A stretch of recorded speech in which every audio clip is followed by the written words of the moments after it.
What would you do if your favorite celebrity just vanished? I would imagine some of you might be kind of indifferent, might be pretty sympathetic to the family, but I think a lot of you might be in the category of very curious.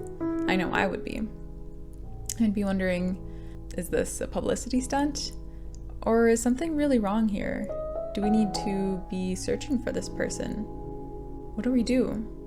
Well, this was the reality for a lot of people in 1920s England when their favorite mystery writer, Agatha Christie, just one day vanished. On Friday, December 3rd of 1926, Agatha disappeared from her Berkshire home. At 9:30 p.m. on this day, she just got up from her armchair, went upstairs, told her daughter Rosalind a bedtime story, gave her a kiss on the cheek goodnight, and then climbed into her car and vanished for 11 days. She was only gone for a few hours before the police found her abandoned car. There was no evidence that Agatha had gotten into a car crash, and there was no sign of a struggle. So where did she go?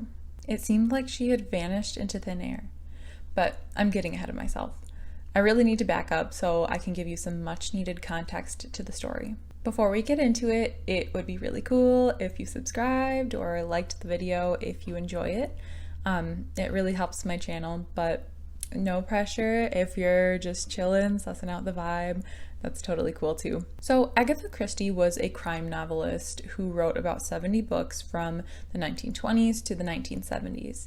So she was pretty popular in England at this time, and all around the world, I really should say. Some of her books include Murder on the Orient Express and Death on the Nile. These books were kind of like whodunit novels, sort of like Clue, where the person who's reading is sort of trying to suss out who the killer is in each of the books. So they're kind of fun. Because she was so popular at this time, it's not a stretch to say that there were a lot of people who were looking for Agatha when she went missing.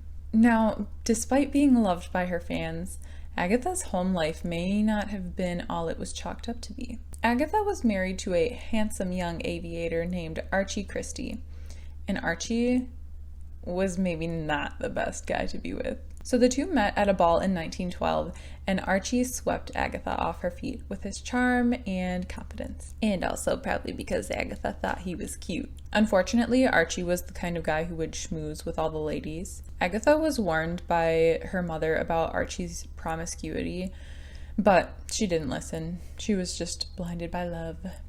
And in 1914, the two got married.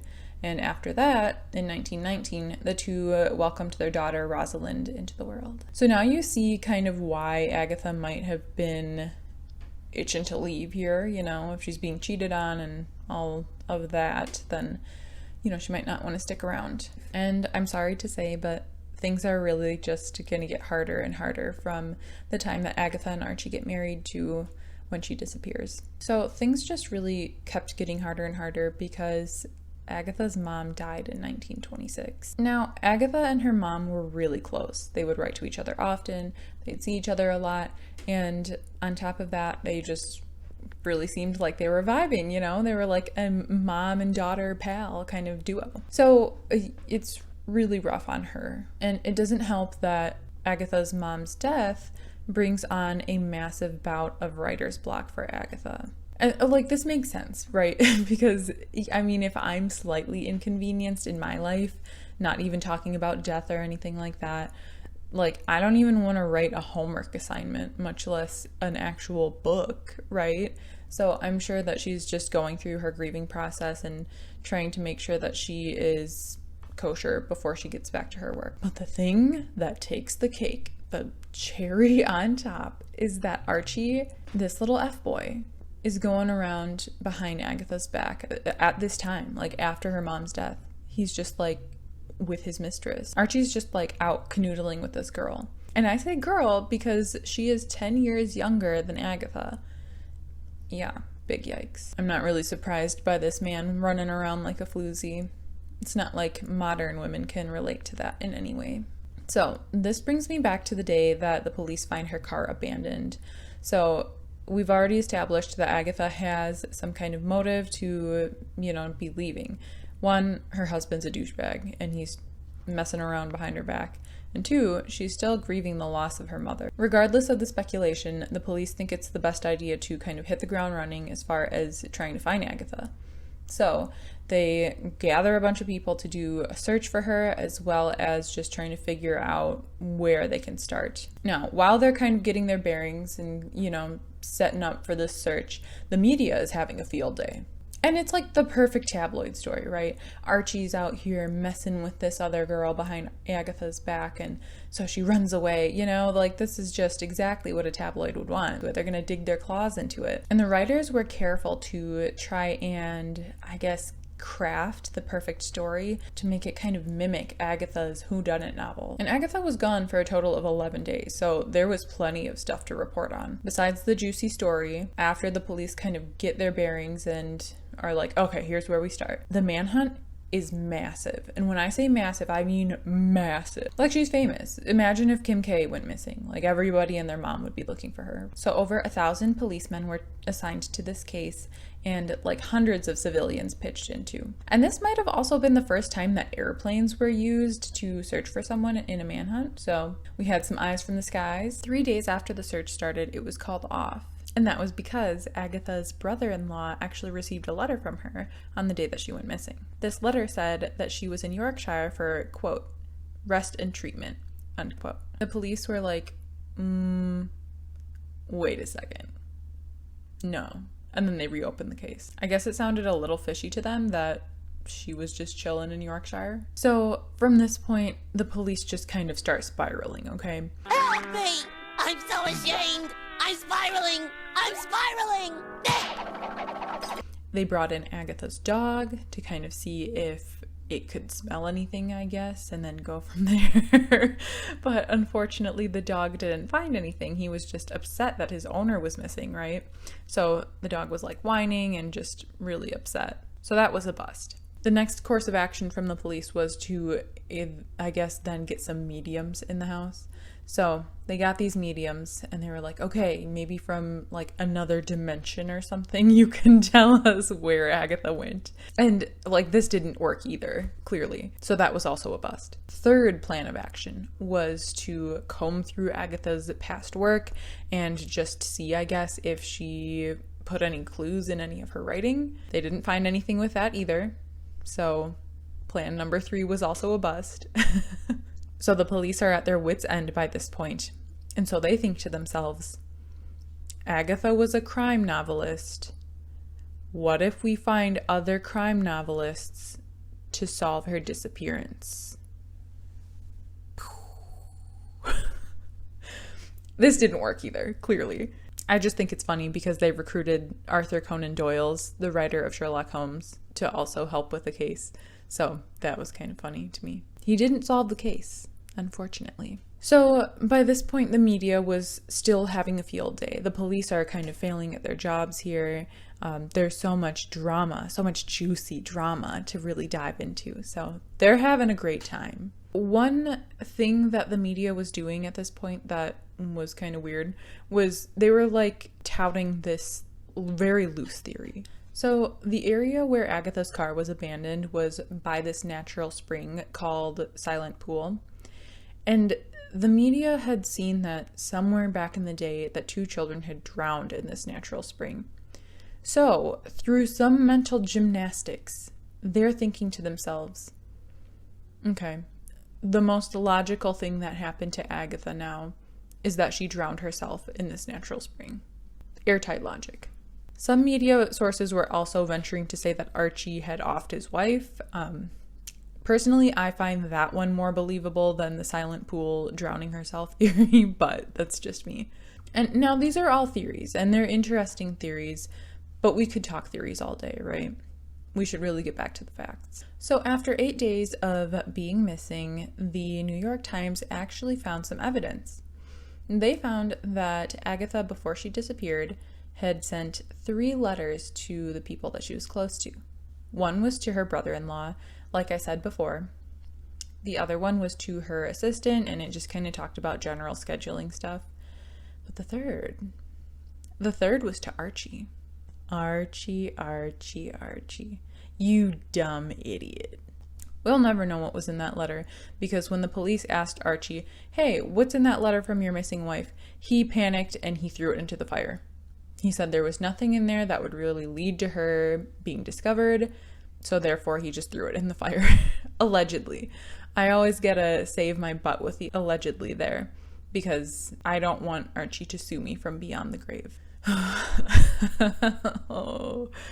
Oh my gosh. I'm sorry. Archie is just giving me the ick right now.